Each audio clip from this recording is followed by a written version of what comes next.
Welcome to the Explainer. Today, we're diving into a classic biology practical, and we're going to crack the code on how to measure respiration. All right, let's kick things off with a bit of a puzzle. You and I, we're breathing right now. It's pretty obvious. But what about a seed? We know it's alive, it's respiring, taking in oxygen, breathing out carbon dioxide. But that whole process, it's totally invisible. So the big question is, how on earth do you measure something you can't even see? Don't worry, we're going to solve this puzzle. We'll break it down into 5 parts. First, measuring the invisible. Then we'll look at the Respirometer's clever secret. After that, we'll cover setting up the experiment, running the numbers, and finally, what the results reveal. Okay, so let's get right to it. The central challenge here is pretty clear, right? How do you take this invisible process, this gas exchange, and turn it into something you can actually see and, more importantly, measure? Well, the answer is this awesome little device called a respirometer. I know, it might look like a piece of complicated plumbing from a chemistry set, but it's actually super clever and designed for one job and one job only, tracking changes in gas volume. So how does this thing actually work its magic? Well, it all comes down to a really simple principle: pressure. Think of that sealed test tube as a tiny locked room. Inside, you've got your seeds, and they're respiring. They're using up the oxygen in the air. As that oxygen gets used up, the air pressure inside the room starts to drop. And what happens when the pressure drops? It pulls that little drop of colored liquid along the tube. It's just like sipping a drink through a straw. Okay, but hold on a minute. You might be thinking, respiration isn't a one-way street, right? They're using up oxygen, sure, but they're also breathing out carbon dioxide. So wouldn't the CO2 they release just replace the O2 they use, keeping the pressure the same? The liquid wouldn't move at all. And that is a great question. This is where the really clever trick comes in. We add a secret ingredient to the bottom of the tube, something like soda lime or potassium hydroxide. This stuff is basically a CO2 sponge. It soaks up all the carbon dioxide that the seeds produce. So by taking that CO2 completely out of the equation, any pressure change we see, any movement of that liquid, is only because of the oxygen being used up. Pretty smart, huh? Okay, so we've got the principle down. Now let's walk through how to actually set this thing up, because getting it right is absolutely key if you want results you can trust. It's a step-by-step process, really. First, you pop in your CO2 absorber.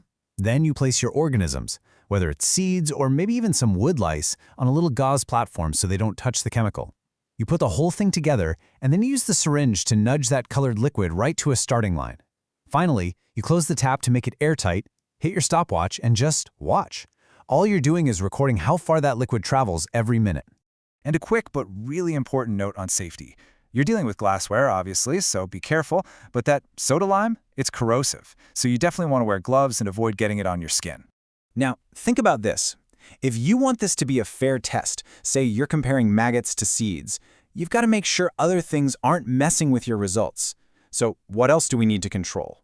What variables have to be kept exactly the same? Well, the big one is temperature. A warmer seed will respire faster, right? So temperature has to be constant. The mass of the organisms is another one. You need to compare like with like. And of course, you'll want to use the same amount of soda lime and double check that your setup is completely airtight every single time. Okay, the experiment is running, the liquid is moving. Now we get to the fun part, turning that little moving drop of color into some actual hard data. First things first, you're just going to jot down your raw data. A simple table like this is perfect. You're just recording the distance the liquid has moved at regular time intervals, maybe every minute for, say, 5 minutes. But remember, we're measuring the distance the liquid moved, not the volume of oxygen used. To get the volume, we need a little bit of math. Since the liquid is moving through a cylinder, that thin capillary tube, we use the formula for the volume of a cylinder.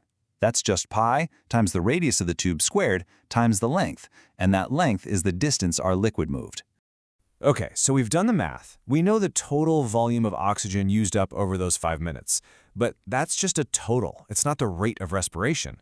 So how do we figure that out so we can compare it to other things? It's actually a really simple calculation. You just take the volume of oxygen you calculated, and you divide it by the mass of your seeds, and you divide it by the time the experiment ran for. That's it. What you're left with is a standardized rate, something like cubic centimeters of oxygen per gram per minute. And that's a number you can use to fairly compare anything, from seeds to insects. But wait, there's more. This experiment is even cooler than you think. It's not just about how fast something is breathing. With one little tweak, we can actually figure out what it's burning for fuel. Is it using carbs or fats? We can find out. To do that, we need to bring back that other piece of the puzzle, the one we deliberately got rid of earlier, the carbon dioxide. We need to know how much CO2 is being produced. So how do we measure that? And the trick here is just beautifully simple. You run the whole experiment again, but this time you just leave out the soda lime. So your first experiment with the soda lime tells you how much oxygen was used. Your second experiment without the soda lime measures the difference between oxygen used and CO2 produced. So the difference between your two results, that has to be the volume of the CO2 that was produced. Genius! So now we have two key numbers, the volume of oxygen that went in and the volume of carbon dioxide that came out. With those two values, we can calculate something really important called the respiratory quotient, or RQ for short. And this is the final piece of our puzzle. The RQ is just a simple ratio. You take the volume of CO2 produced and divide it by the volume of O2 absorbed. But that simple number tells you so much. If your RQ is 1, it means the organism is burning carbohydrates. If it's closer to 0.7, it's burning fats. It's like a secret window into the organism's metabolism. So let's leave you with this to think about. Imagine you have a tiny mammal, like a shrew, and a reptile, like a lizard, and they both have the exact same mass. How could you use this simple experiment, this little respirometer, to show which one has a faster metabolism? Pretty cool, right? And that's the real power of this practical, learning how to take something invisible and make it perfectly visible.